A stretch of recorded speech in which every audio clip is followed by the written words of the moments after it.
is long and time is fleeting. دوڑا جا رہا ہے یہ وقت.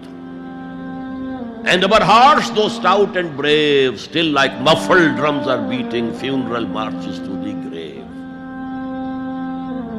اپنے دل کی ہر بیٹ کے ساتھ ہم اپنی قبر سے قریب سے قریب تر ہوتے جا رہے ہیں. اسی طرح کی ایک نظم ہے، بڑی پیاری نظم ہے. Charities that soothe and heal and bless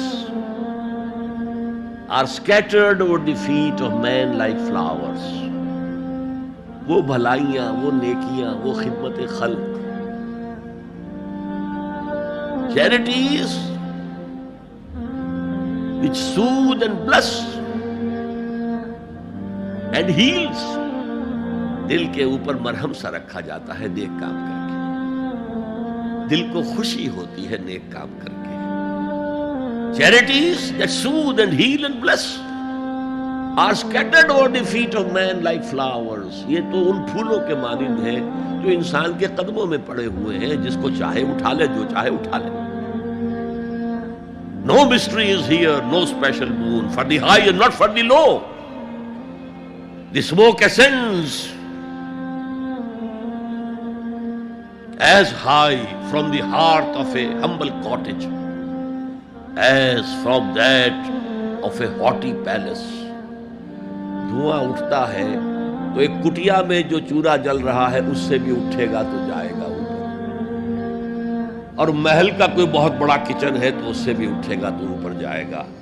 لہذا یہ غریب اور امیر کا فرق نہیں ہے، ہر شخص اس نیکی میں سے حصہ لے سکتا ہے. تمہارے پاس ایک روٹی تھی، تم نے آدھی دے دی کسی مانگنے والے کو، تمہارا حصہ ہو گیا، بہت بڑا حصہ ہو گیا. اور کسی بڑے امیر آدمی نے 150 جو ہے مسکین کو کھانا کھلا دیا، وہ اس کے قریب بھی نہیں آ سکے گا اجر و ثواب کے اعتبار سے اس شخص کے کہ جس کے پاس ایک ہی روٹی تھی اور اس نے آدھی دے دی. تو بر جو ہے حقیقت میں لیس البر ان تولوا وجوهکم قبل المشرق والمغرب ولکن البر من آمن باللہ والیوم الآخر والملائکۃ والکتاب والنبیین. میں بھی ایک زمانے میں اس پر کچھ متردد سا ہوتا تھا، کچھ سوچتا تھا یہ نیکی کیا تعلق تو ہم عمل سے سمجھتے ہیں، یہاں ایمان کی بحث کی کیا ضرورت ہے؟ ایمان تو ایک باطنی حقیقت ہے، نیکی جو ہے وہ ایک ظاہری خارجی حقیقت ہے. لیکن پھر سمجھ میں آیا کہ اصل نیکی وہ نیت ہے جس کے ساتھ وہ کام کیا جا رہا ہے. اگر خیرات بانٹی جا رہی ہے، جھگیوں میں جا کر میلے کچیلے بچوں کو گود میں لے کر اپنی سفید اشکروں کو بھی خراب کیا جا رہا ہے، اور معلوم ہے کہ یہ اس لیے کر رہا ہے کہ آئندہ الیکشن میں کھڑا ہونا ہے، تو کوئی ہے جو کہے گا کہ یہ نیکی ہو رہی ہے؟ کام تو بظاہر بڑی نیکی کا کام ہے. نیکی کے لیے شرط اول اللہ پر ایمان ہے. اس کی موٹیویشن لو آف گاڈ، جس کے سوا اگر کوئی اور موٹیو ہے، اگر دنیا میں شہرت چاہیے، اگر اس نیکی کے ذریعے سے بھی مال کمانے کا معاملہ ہے، دھندا ہے، نیکی کے پردے میں دھندا ہو رہا ہے، وہ نیکی نہیں ہے، چاہے ظاہری اعتبار سے وہ بہت بڑی نیکی ہو. تو سب سے پہلا مسئلہ نیت کا ہے، نیت کا ہے، نیت کا ہے.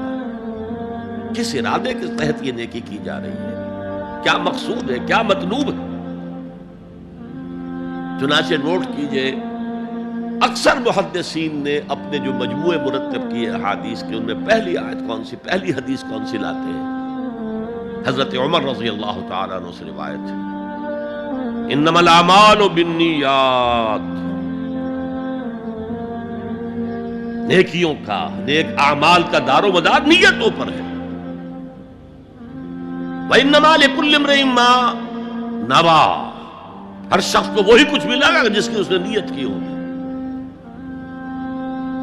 فَمَنْ كَانَتْ هِجْرَتُهُ إِلَى اللَّهِ وَرَسُولِهِ فہجرتہ الی اللہ ورسولہ.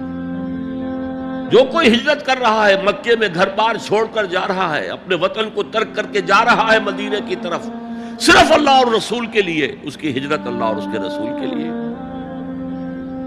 ومن کانت ہجرتہ لدنیا یصیبها، اور اگر اس شخص کی ہجرت دنیا کے لیے ہے کہ اس کو حاصل کر لے. مثلا میں دیتا ہوں مثال، ایک مسلمان تھا، اس کا کوئی کاروبار تھا، اس کے خریدار مسلمان ہی تھے، وہ جا رہے ہیں، اب کیا کرے گا؟ مشرکوں نے سو تو اس کا سامان نہیں لینا، اب وہ بھی چلے جا رہے ہیں. یہ اللہ کو معلوم ہے کہ اس کے ہجرت کا اصل سبب کیا ہے، ہم نہیں طے کر سکتے. لیکن اللہ کے ہاں جو کھاتا کھلا ہوا ہے، اس کی یہ ہجرت جو ہے اللہ اور اس کے رسول کے لیے شمار نہیں ہوگی. وَمَنْ كَانَتْ هِجْرَتُهُ لِدُنْيَا يُصِيبُهَا أَوْ امْرَأَةٍ يَنكِحُهَا، یا کسی عورت کے لیے ہو کہ اس سے نکاح کرے. کسی خاتون سے وہ شادی کا خواہش مند تھا، وہ خاتون ہجرت کر کے مدینے چلی گئیں، اب یہ بھی باندھے کچے دھاگے سے بندھے ہوئے چلے جا رہے ہیں، تو یہ تو در حقیقت اس عورت کے کھاتے میں ہجرت جائے گی، اللہ اور اس کے رسول کی ہجرت میں نہیں. تو اصل شے یہ ہے، نیکی کا وہ کام جس کا ظاہر بھی نیکی کا ہو اور باطن بھی ہو، کہ موٹیویشن صرف اللہ کی رضا ہو، اللہ کی محبت اور اللہ کی رضا کا حصول.